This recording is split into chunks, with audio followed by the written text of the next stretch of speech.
नमस्कार दोस्तों, आपका स्वागत है। आज की कहानी आठवां वचन, जो राहुल, उसके माता पिता नारायण जी और पवित्रा जी पर आधारित है और उनका स्पेशल आठवां वचन। एक वचन की महत्वपूर्णता आप इस कहानी से जान सकते हैं।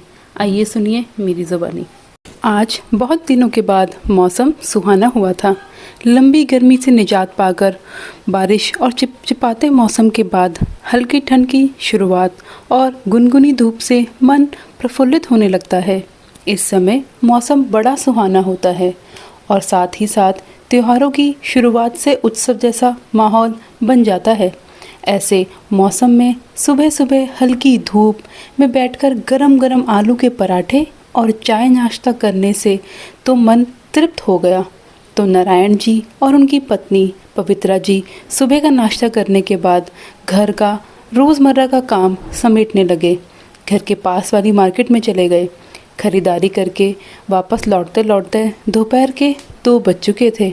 वापस आते समय जैसे ही पवित्रा जी पब्लिक स्कूल के सामने से गुजरने लगी तो एकाएक उनके कदम ही रुक गए। स्कूल की छुट्टी हो गई थी और सभी बच्चे उछल कूद कर रहे थे। खुशी से वह बाहर निकल रहे थे और पवित्रा जी स्कूल के गेट के सामने ऐसे देखने लगी जैसे वो किसी का इंतज़ार कर रही हो। एक एक करके सभी बच्चे बाहर आ रहे थे। किसी बच्चे की माँ उसे लेने आई थी तो किसी के पिता। बाहर आते ही बच्चे बड़ी खुशी से अपने मम्मी पापा को दिन में क्या क्या हुआ था बताने लगते हैं।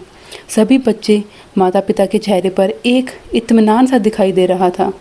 बाहर आते हर बच्चे की ओर देखते हुए पवित्रा जी की नज़रों में एक दर्द सा था।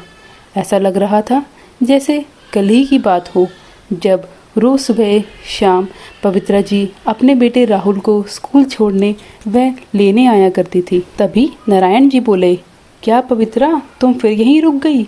अरे तुम्हें कितनी बार याद दिलाना पड़ेगा कि अब हमारा बेटा यहाँ नहीं पढ़ता है। उसकी पढ़ाई बहुत सालों पहले ही पूरी हो चुकी है और वह स्कूल भी कब का छोड़ चुका है। पढ़ाई तो क्या, अब तो वह हमें और इस देश को भी छोड़कर जा चुका है। कहते कहते नारायण जी का गला गीला हो गया और यहाँ वहाँ देखते हुए अपनी आंखों के आंसू वह छुपाने की कोशिश करने लगे।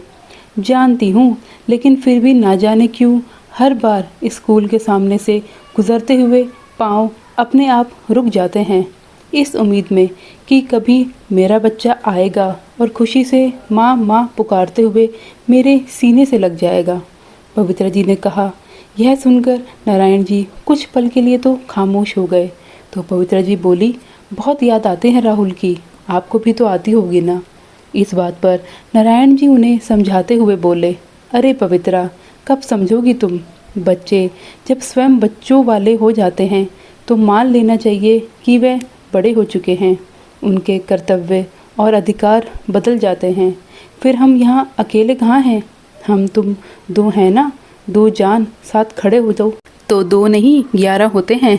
तो पवित्रा जी बोली, आपकी यह फिलॉसफी सुनने में तो बहुत अच्छी है, लेकिन एक माँ के मन को संतुष्ट नहीं कर सकती।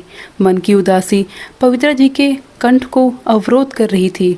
फिर नारायण जी ने कहा, पवित्रा, हमारे अलावा इस देश में और भी ऐसे माँ बाप हैं जिनके बच्चे उन्हें यहाँ छोड़कर दूसरे देश में बस गए हैं। आजकल आम बात हो चुकी है और वैसे भी फ़्लाइट में अमेरिका से भारत आने में समय कितना लगता है, इसलिए ज़्यादा परेशान होने की ज़रूरत नहीं है। घर चलो। कहते हुए नारायण जी सावित्री जी का हाथ थामकर चल पड़े। वे स्ट्रॉन्ग बनकर दिखा ज़रूर रहे थे, परंतु बच्चों के दूर चले जाने का गम उन्हें भी अंदर ही अंदर खाए जा रहा था। चलते चलते उनके मन मस्तिष्क में अतीत की लहरें हिलोर मारने लगी। माँ, पिताजी, मेरी विदेश में नौकरी लग गई है। बरसों से जो मैंने सपना देखा था आज वह पूरा होने जा रहा है। अब मैं हमेशा हमेशा के लिए अमेरिका में सेटल हो जाऊंगा। आप देखिएगा पिताजी, आपका बेटा कैसे तरक्की की ऊंचाइयों पर पहुंचता है। बड़ी खुशी से राहुल ने अपने पिताजी नारायण जी को बताया। यह बात बताई, लेकिन बेटे की विदेश जाने की बात सुनते ही नारायण जी हक्के बक्के रह गए। उधर यह बात सुनकर पवित्रा जी तो मानो पत्थर सी हो गई थी। एक शब्द भी उनकी ज़ुबान से नहीं निकल पाया था। तो नारायण जी अपने बेटे से रोकने का आग्रह करने के इरादे से बोले, यह क्या कह रहे हो तुम बेटा? तुम मेरा इकलौता बेटा है। तुम भी हमें अगर इस उम्र में छोड़ के चले जाओगे तो हम अकेले कैसे रह पाएंगे? यह समय सोचने का नहीं है पिताजी। आखिर मेरे फ्यूचर का सवाल है। मेरे सभी दोस्त तो विदेश में जाकर बस गए हैं और क्या कमाल की लाइफ सेटल की है उन्होंने। नहीं तो आप क्या चाहते हैं, मैं यही का होकर रह जाऊं? क्यों बेटा, क्या कमी है हमारे देश में? मुझे अच्छी खासी पेंशन मिल रही है और तुम भी मुंबई में अच्छी खासी जॉब कर रहे हो। यह घर भी हमारा अपना ही है। आखिर कमी किस चीज़ की है बेटा, जो तुम अपना देश, अपने माँ बाप को छोड़कर विदेशी धरती पर बसना चाहते हो? बेटा, हमें समझने की कोशिश तो करो। इस उम्र में हम तुमसे दूर नहीं रहना चाहते। हमें अपने बेटा, बहू, पोता पोती का साथ चाहिए। क्या पिताजी, मेरी अपनी भी कोई ज़िंदगी है या नहीं? मेरा भी कुछ इच्छाएं है कि नहीं? कुछ सपने हैं जो मैं पूरा करना चाहता हूँ। राहुल के इतना कहने पर नारायण जी बोले, बेटा, जाने का मौका तो अपनी नौकरी के दौरान मुझे भी मिला था, परंतु तेरी बोर्ड की परीक्षा के कारण हम नहीं गए थे। हमने तो पहले तुम्हारे बारे में ही सोचा था। राहुल की सहन शक्ति जवाब देने लगी थी। गुस्से में आकर वह बोला, पिताजी, वह आपकी बेवकूफ़ी थी, लेकिन अब आप मुझसे क्या चाहते हैं कि मैं भी वही बेवकूफ़ी दोहराऊं और भावनाओं में बहकर लिए गए गलत फैसले के कारण सारी उम्र पछताता रहूं? माफ़ कीजिएगा पिताजी, लेकिन मुझसे यह नहीं हो पाएगा। मैं प्रैक्टिकल होकर अपने फैसले लेता हूँ। बेटे का दो टूक जवाब सुनकर नारायण जी चिढ़ गए। उन्होंने कातर नज़रों से अपनी पत्नी पवित्रा जी की ओर देखा। उनकी आंखों में तो सिर्फ आंसू ही आंसू थे। शायद अभी तक सदमे में थी, लेकिन उनके बेटे राहुल को इस बात का कोई फ़र्क नहीं पड़ा।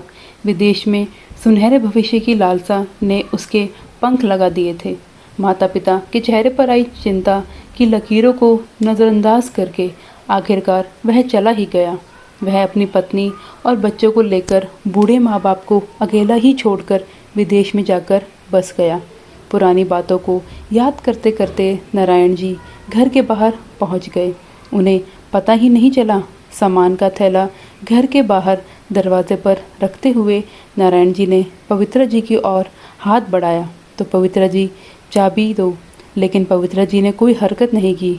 अरे, क्या कर रही हो? चाबी, कहते हुए नारायण जी ने जैसे ही पीछे मुड़कर देखा, पवित्रा जी की आंखें आश्चर्यजनक रूप से खुली हुई थी। वह अपना सिर पकड़े खड़ी थी और देखते ही देखते वह वहीं ज़मीन पर गिर गई। पवित्रा जी, क्या हुआ तुम्हें? कहते हुए नारायण जी ने मदद के लिए चिल्लाना शुरू किया तो आसपास के लोग दौड़ते चले आए। जल्दीबाजी में एक गाड़ी में बिठाकर पवित्रा जी को अस्पताल ले जाया गया। अंदर डॉक्टर इमरजेंसी वार्ड में पवित्रा जी का ट्रीटमेंट कर रहे थे। वहीं नारायण जी के हाथ पांव फूले ही जा रहे थे। वह चिंता में डूबे जा रहे थे कि आखिर उनकी पत्नी को ऐसा क्या हुआ जो इस तरह चक्कर खाकर वह गिर गई। शायद कमज़ोरी आ गई होगी। सोचते हुए कभी अपने मन को समझाने लगते तो दूसरी ओर विचार करते कि कहीं कोई गंभीर बीमारी तो नहीं। आशंकाओं का कोई अंत ही नहीं था। घबराहट में आकर उन्होंने अपने बेटे को फ़ोन किया, लेकिन 2-3 बार कोशिश करने के बाद भी राहुल ने फ़ोन नहीं उठाया। थोड़ी देर में नर्स इमरजेंसी वार्ड से बाहर आई। मेरी पत्नी पवित्रा कैसी है? अब नारायण जी ने पूछा तो नर्स ने कहा, अभी चेकअप चल रहा है। आज तक 1 लाख की पेमेंट जमा करवा दीजिए। नारायण जी ने अपने मोबाइल से पैसे ट्रांसफ़र कर दिए। अगले दिन तक पवित्रा जी की सारी रिपोर्ट आई तो जो कुछ भी सामने आया उसे जानकर नारायण जी के पैरों तले ज़मीन खिसक गई। पवित्रा जी को कैंसर था। कुछ देर तो नारायण जी को ऐसा लगा जैसे उनके शरीर में जान ही नहीं है, परंतु उन्होंने खुद को टूटने नहीं दिया। मन ही मन सोच लिया था कि अपनी पत्नी को भी परेशान नहीं होने दूंगा। तभी उनके बाद उनके बेटे राहुल का फ़ोन आया तो नारायण जी ने उसे सारी बातें बताई। वह बोला, आप चिंता मत कीजिए पिताजी, वह ठीक हो जाएंगे, बस उनके खाने और दवाई का ध्यान रखिएगा। बेटे से बात करके नारायण जी थोड़ा हल्का लग रहा था। 2 दिन बाद पवित्रा जी को घर भेज दिया गया। नारायण जी उनका खूब अच्छे से ख्याल रख रहे थे। अपने हाथों से उनको वह पौष्टिक खाना देते और समय पर दवाई देते। हर रोज़ सुबह या शाम को उनके साथ पार्क में टहलने जाते। उन्हें इलाज के लिए दिखाने अस्पताल भी ले जाते थे। अपने पति का इतना समर्पण देखकर पवित्रा जी की आंखें ही भर आती थी। परंतु नारायण जी ने ठान लिया था कि वह पवित्रा जी को कुछ नहीं होने देंगे। उनका अच्छे से अच्छा इलाज करवाएं और उन्हें ठीक करने में ही दम लेंगे। दिन यूं ही बीतने लगे, लेकिन पवित्रा जी की हालत हर दिन बदतर होती गई। अक्सर अपने बेटे को लेकर कमज़ोर पड़ जाती थी, लेकिन नारायण जी हमेशा उन्हें हिम्मत देने की कोशिश करते थे। वह यह कहते थे, अच्छे इलाज और विश्वास के बल पर बड़ी से बड़ी बीमारी को भी हराया जा सकता है। परंतु नारायण जी स्वयं कभी कभी अकेले बैठकर आंसू बहाने लगते थे। पत्नी की बीमारी के कारण नारायण जी की मानसिक अतिरिक्त आर्थिक परेशानियों से भी जूझने लगे थे, अपने दिल का बोझ हल्का करने के लिए। लेकिन सुबह सुबह ही नारायण जी ने फिर से अपने बेटे को फ़ोन लगाया तो उनका बेटा राहुल गुस्से से भड़कते हुए बोला, क्या पिताजी, समय तो देख लीजिए, यहाँ रात के 11 बज रहे हैं। आपको शायद वहाँ कोई काम नहीं होगा, लेकिन मैं यहाँ बहुत बिज़ी रहता हूँ। बेटा, मेरी बात समझने की कोशिश तो करो। तुम्हारी माँ की तबीयत अच्छी नहीं है, जितना जल्दी हो सके आ जाओ। लेकिन पिताजी, माँ की तबीयत ठीक नहीं है तो इसमें मैं क्या कर सकता हूँ? बुढ़ापे में तो यह सब चलता ही रहता है। आप उन्हें डॉक्टर को दिखाइए।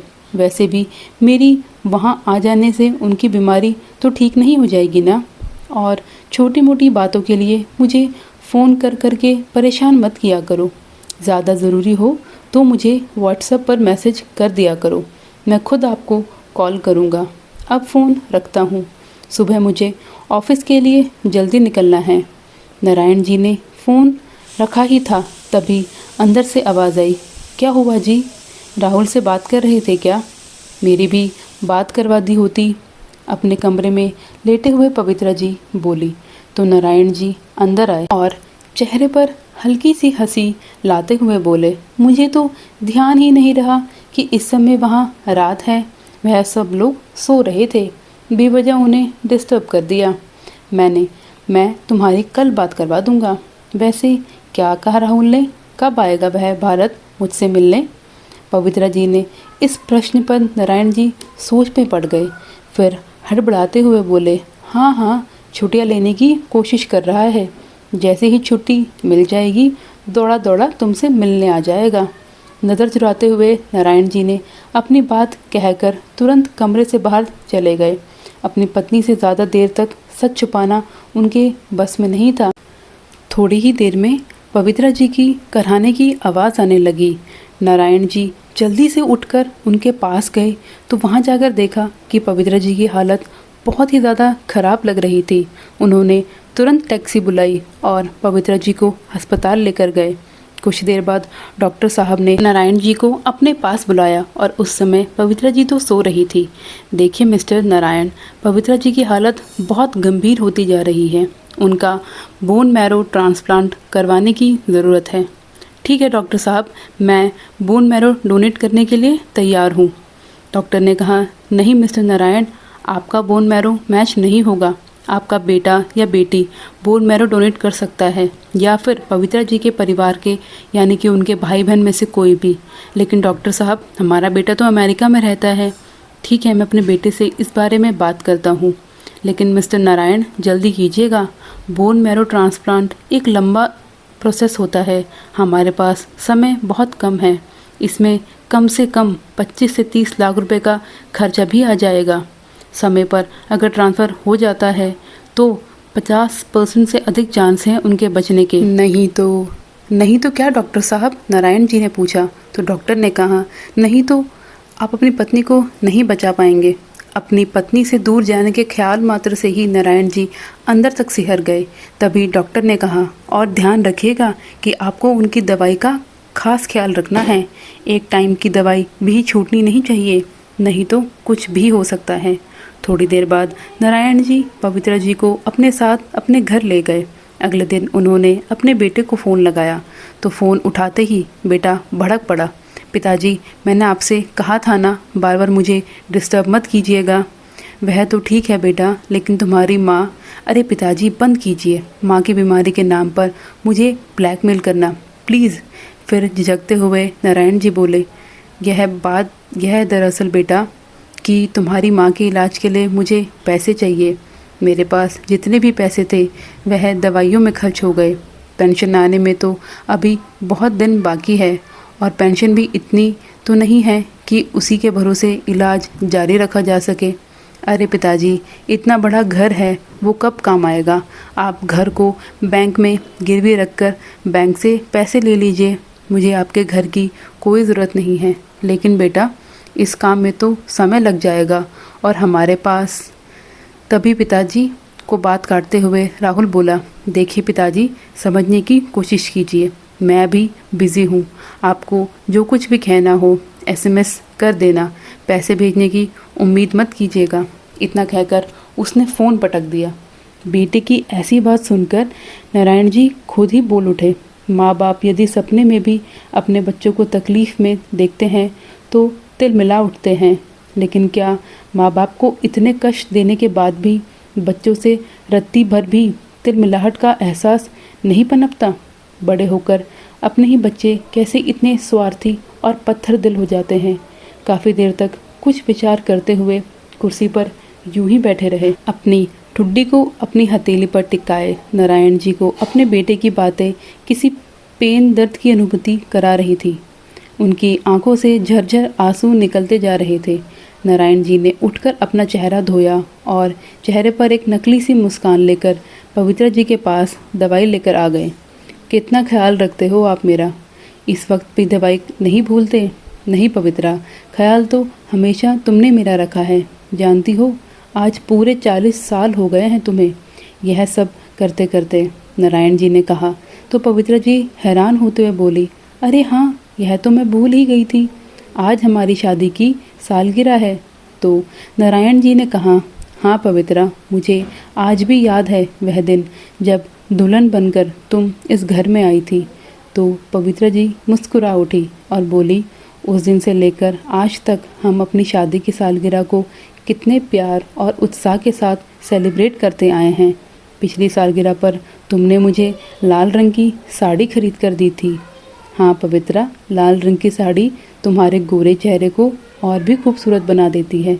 हाथों में लाल लाल चूड़ियाँ, लाल सिंदूर से भरी मांग, गले में मंगलसूत्र और पैरों में छमछम करती पायल, कितनी खूबसूरत लग रही थी तुम।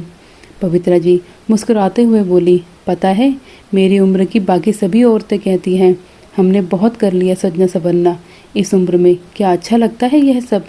पर मैंने खुद को कभी उम्र के हवाले नहीं किया था, लेकिन अब हालात ऐसे हो गए हैं। कहते कहते पवित्रा जी का गला रूंध गया था और आंखों से फिर से आंसू बहने लगे। फिर कुछ देर की चुप्पी के बाद बोली, याद है आपको वह दिन जब आपने मेरा हाथ थामकर मुझसे कहा था कि मैं तुमसे हमारी शादी का 8वां वचन चाहता हूँ? मैं तो यह सोचकर हैरान रह गई थी कि क्या 7 वचन कम थे जो अब एक और मांग रहे हैं। तो आपने मुझसे कहा था कि मुझे यह वचन चाहिए कि तुम सदा ही मेरा साथ निभाओगी, चाहे कैसी भी परिस्थिति हो, कोई भी मुश्किल क्यों ना हो, तुम मेरा साथ नहीं छोड़ोगी। और मैंने भी आपको यह वचन दे दिया था। इतना कहकर पवित्रा जी नारायण जी का हाथ अपने हाथों में लिया और रोते हुए बोली, आज तक मैंने अपने इस वचन को निभाया था, लेकिन अब शायद इतना सुनते ही नारायण जी अब तक अपनी पत्नी के सामने अपना दिल को मजबूत किए बैठे थे, अचानक जैसे टूट कर बिखर गए थे तथा पवित्रा जी के गले लगकर फूट फूट कर रोने लगे। दोनों ओर से आंसुओं की धारा बहती ही जा रही थी। एक दूसरे का साथ छूटने के विचार मात्र से ही दोनों अंदर तक कांप गए थे। बस पवित्रा, तुम्हें अब ये रोना धोना बंद करना होगा और जल्दी से ठीक होना होगा मेरे लिए।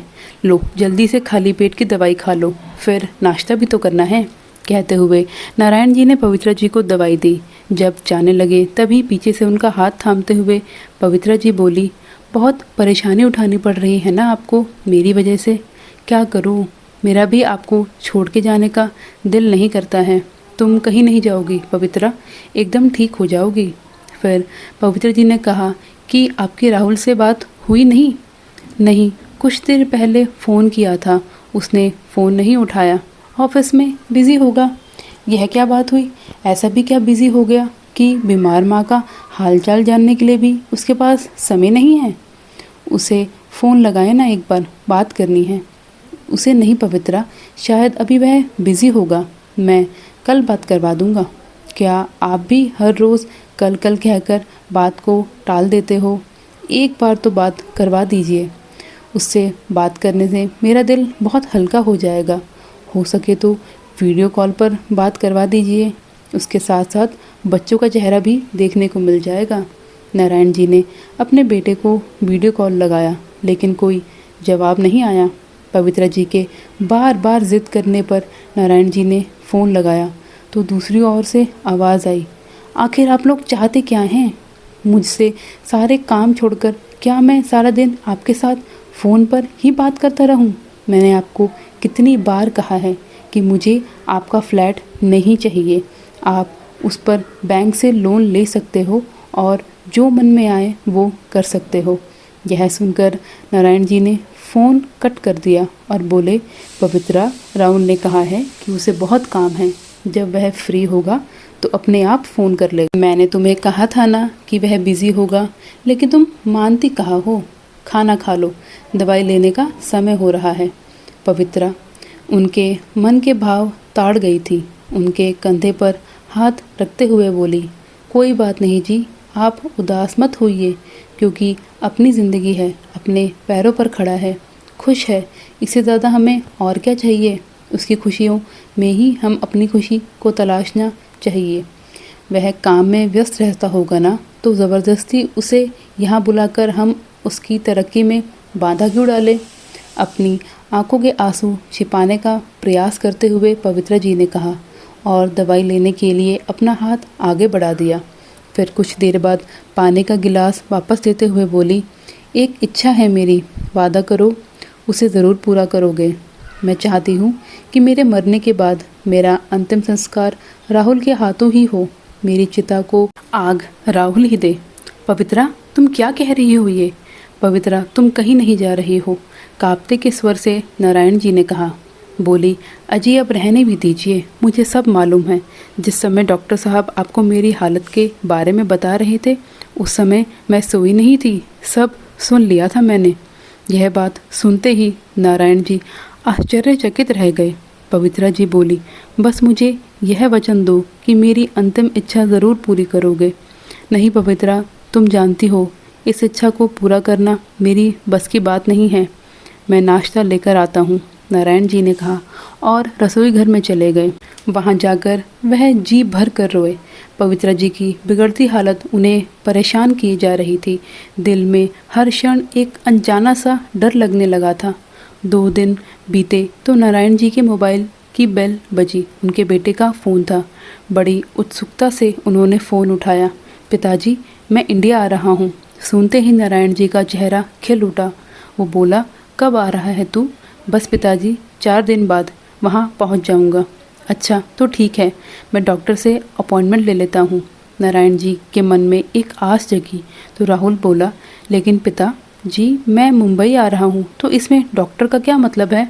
मैं वहाँ सिर्फ एक बिज़नेस मीटिंग के लिए आ रहा हूँ।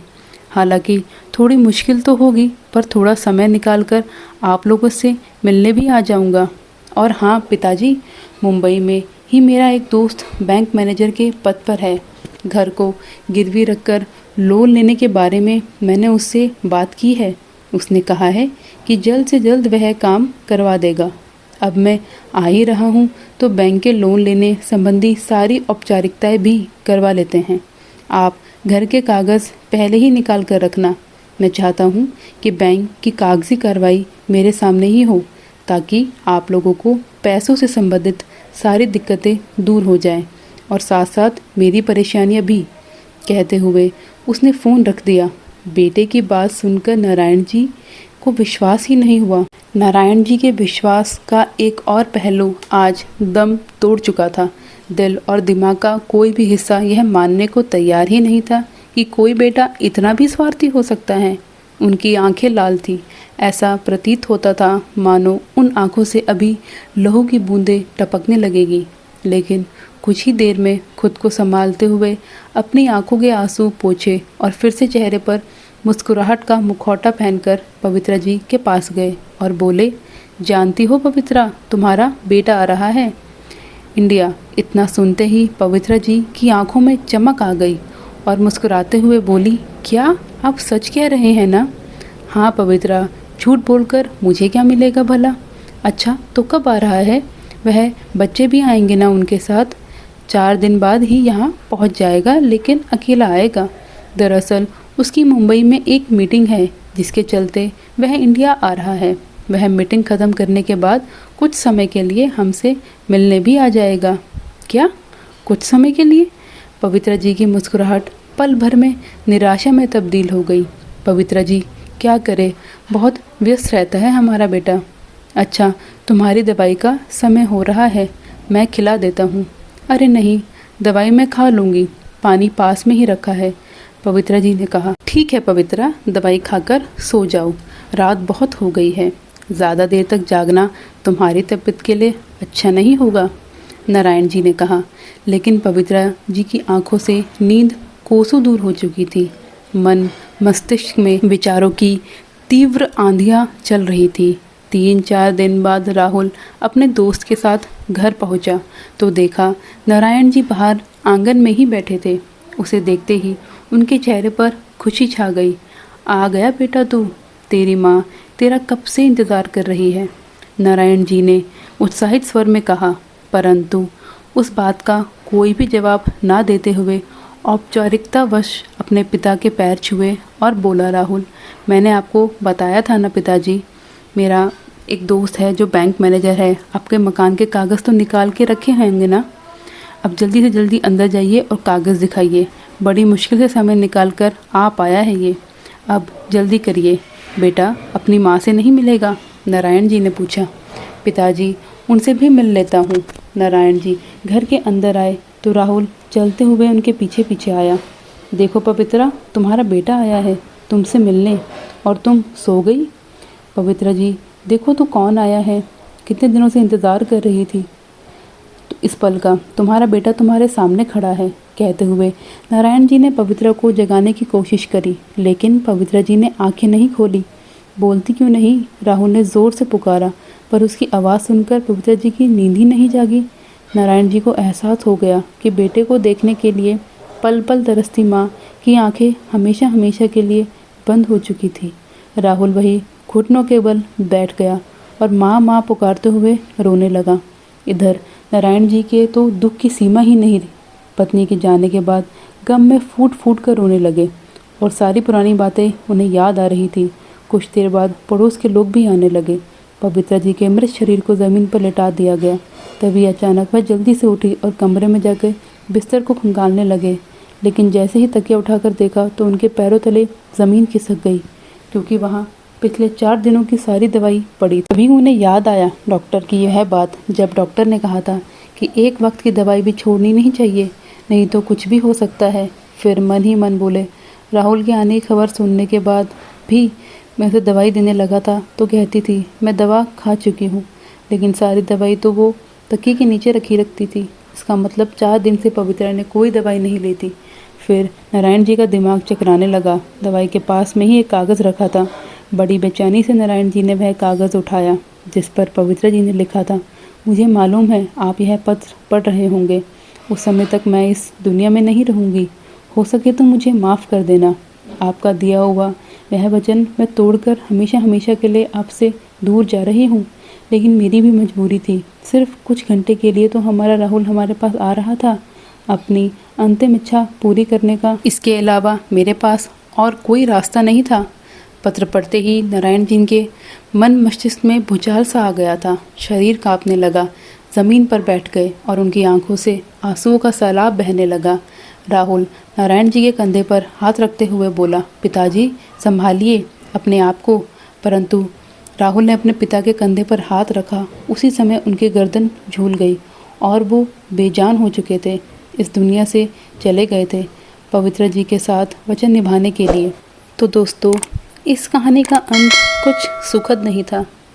काश राहुल टाइम से आके अपनी माँ के साथ ट्रांसप्लांट में मदद करा देता तो आज इसका अंत कुछ सुखद हो सकता था। सुनने के लिए धन्यवाद।